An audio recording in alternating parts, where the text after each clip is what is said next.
বন্ধু, এটা আমার ফিল্টার ফেস।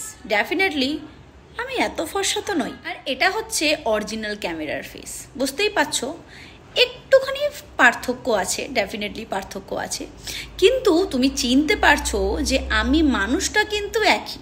হ্যাঁ, ওই ফেসে একটু স্কিনটা পরিষ্কার হয়ে গেছিলো, একটু চকচকে হয়ে গেছিলো, কিন্তু মানুষটা যে একই সেটা তো বুঝতে পারছো। কিন্তু বন্ধুরা, আমাদের চারপাশে এরকম অনেক মানুষ আছে যারা ফিল্টারটাকে এত স্মুথলি আর এত ভালোভাবে ইউজ করে, এত পরিষ্কার ইউজ করে যে তাদের আসল চেহারা বোঝার বা দেখার ক্ষমতা আমাদের হয় না। সেটা যে কোনো ধরনের ফিল্টার হতে পারে, চরিত্রের ওপর ফিল্টার হতে পারে, স্বভাবের ওপর ফিল্টার হতে পারে।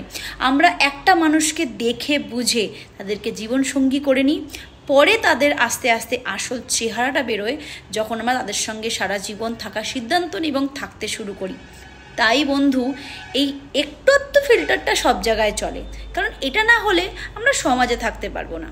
কিন্তু যদি এত পরিমাণে সেই মানুষটা ফিল্টার ইউজ করে যেখানে তার আসল চেহারা আর নকল চেহারার ফারাকটাই বোঝা সম্ভব নয়, সেখানে কিন্তু তোমার জীবনের একটা বড় সড়ো ক্ষতি হয়ে যেতে পারে।